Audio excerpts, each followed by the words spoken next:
Hello everyone, and welcome to Galaxy 89 Cars. Today, thanks to HWM Aston Martin, I am bringing you an in-depth exterior and interior tour of this 2019 Aston Martin DB4 GT continuation. HWM Aston Martin have this, in addition to many of the high specification models for sale at the time of publishing, and all of their contact details can be found in the description of the video.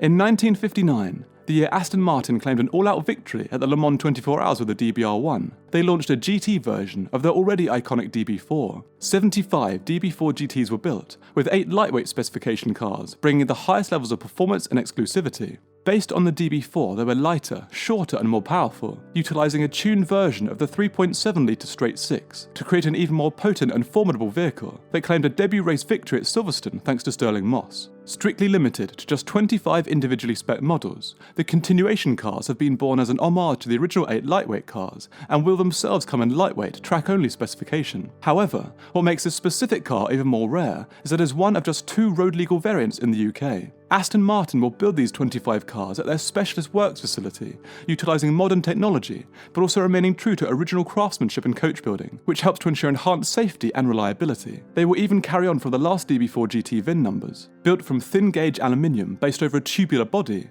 they come in at 4,368mm long, 1,321mm high, 1,676mm wide, and weigh 1230 kilograms. Before we can view the engine, we need to unlock the bonnet by pulling the leather pull found to the right of the driver's footwell. The bonnet can then be lifted up and supported on 2 chrome struts. The DB4 GT continuation is powered by a Tadek Merrick designed front-mounted 4.2-litre, which is 500cc more than the original car's straight 6, that produces 340 brake horsepower, up by 38 brake horsepower over the original GTs, which is all sent to the rear wheels. The original, non-lightweight GT cars had a claimed 0 to 62 mph or 100 km/h time of 6.5 seconds and a top speed of 152 mph, but we'll have to wait for the continuation cars to be tested more thoroughly on track before the new performance figures are revealed. The engine is water-cooled, and true to the original DB4 GT, comes with 3 twin-choke Weber carburetors. This car is sitting on 16-inch front and rear, centre-locking, lightweight wire wheels crafted by Burani. Braking is provided by Girling discs. We find these at each corner for safer, more reliable braking. Stability comes from independent suspension at the front, with coaxial coil springs and telescopic shock absorbers. At the rear, we find parallel trailing links with coil springs and piston-type shock absorbers, and also at the rear, a Salisbury-type limited slip differential, just as in the original cars. Now we've finished the model overview, we can start the exterior in-depth tour from front to back. This car is finished in Pacific blue with white roundels and golden body stripes. Under the grille, we find this extended open inlet that enhances cooling. These enhanced inlets can often be found on the GTs. On either side of these, we find further open areas that serve the same purpose. Above these, we find fog lights on either side. A chrome bumper can be found here on the standard DB4 and on some GTs, but it was removed in the lightweight spec cars to save weight. Moving up, we come to the iconic Aston Martin grille, here holding quite a tight lattice design. Moving laterally, we come to the orange indicators and main lights above. The lights on the standard DB4 were fitted further back into the arches and given these covers in the original GT models to save weight. Moving back, we come to the bonnet air intake scoop, which helps to feed air directly into the engine bay and can be found on both the DB4 and GT variants. Behind this, we find the upright windscreen that gracefully curves around the car with 2 wipers below. Moving back, we can see how the white and gold stripe continues over the smooth roof. We can now focus on the lateral aspect of the GT. The car retains these side strake air vents on either side that help the engine to release hot air. Inside the left strake, we find exterior controls for the battery cutoff or isolator and extinguisher. As this is a road-legal car, we find chrome-finished, manually adjustable wing mirrors on either side in the same position as the Type 5 DB4. However, they can be found a lot further forward than this in other variants of the DB4. Moving back, we come to the chrome door handle with physical key barrel and side light for increased visibility. Moving back up, we find the rounded-off rear window with its chrome surround. On either side and just behind this, we come to the quick-action filler caps. These can be unlatched by depressing the clasp at the front and then lifting up. The boot-mounted light alloy fuel tank can hold up to 136.4 litres, and the caps can be fixed back into position with a firm depress once finished with.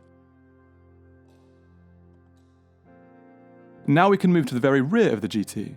The continuation retains the upright, partitioned rear light complexes of the original Series 2 DB4s, as 3 individual lights can also be found here in some original cars. Moving centrally, we find a small light above the registration plate mount, with a small chrome handle underneath emblazoned by Aston wings, and the key barrel below, as the boot needs to be manually locked and unlocked. I believe the brake light strip beneath this is a new addition to comply with new regulations, and to its left, the dual exit exhaust system that sticks out, just as in the original cars. Now we've finished the exterior in-depth tour, we can move inside. The DB4 GT continuation comes with this commemorative keyring and 2 small keys. Once unlocked, we need to depress the key barrel and pull the handles to open the doors, which come out easily but not that far.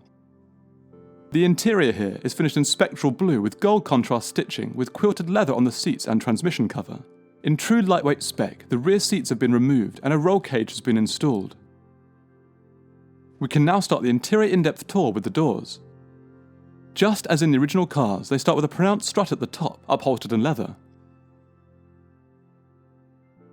Moving down, we come to the spectral blue upholstered door panel with the manual mirror adjustment ahead. Below this is the leather upholstered armrest with gold contrast stitching, which may have not been in the original lightweight race cars. Ahead of this, we find the chrome window winder and leather pocket below, and just as in the original lightweight cars, we find this scuff plate at the bottom of the doors, but here in rubber instead of aluminium. The sill is neither high nor wide, but the combination of the roll cage and door space did make it quite tricky to get in and out. Moving along the polished sill and kick plate on the outside edge, we come to this commemorative plaque that has the car's number and build date. And moving forward, we come to the driver's ventilation and temperature controls and roll cage.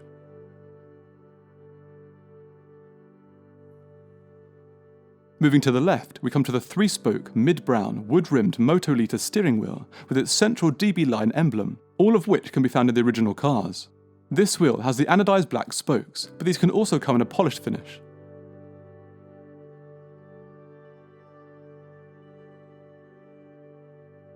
Now from right to left, we can look at the different controls ahead. Exterior lighting, panel lighting, oil temperature and oil pressure, rev gauge with 3 warning lights, battery gauge with warning light below, speedo in miles per hour with mileage and 3 warning lights, water or engine temperature and fuel gauge. Moving up, the dash is a very slim area with demist venting, a chrome ashtray and handle for the passenger.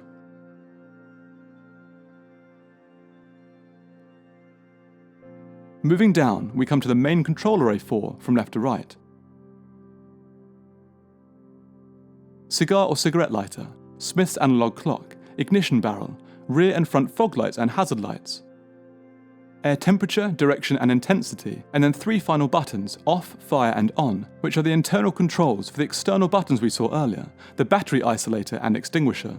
And moving down to the left, we find the passenger's heating and ventilation controls. Now moving back to the central column, we find the blue and gold quilted transmission tunnel and David Brown 4-speed manual transmission with dogleg setup and twin plate clutch. Looking behind, the lightweight character of the car can be seen with the removal of the rear seats and upholstery to save as much weight as possible. On either side, we find these more modern, lightweight performance bucket seats that have been installed to comply with current regulations. These come with embroidered headrests, quilted cushioning and 6-point racing harnesses. Now we've finished with the interior tour, we can focus on the continuation storage capacity. Firstly, there is a small open glove compartment on the passenger's side, and then the space in the rear as the seats have been removed. Moving outside, the boot needs to be unlocked using the key. Once unlocked, the boot lid can be lifted up and supported on either side by struts. As we can see, there really isn't much available storage capacity here thanks to the spare wheel and flat-mounted fuel tank.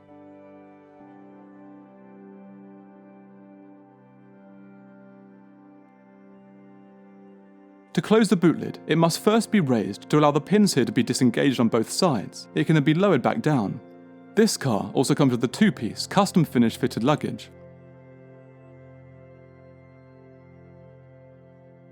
Now moving back inside briefly, we can focus on the car's final features.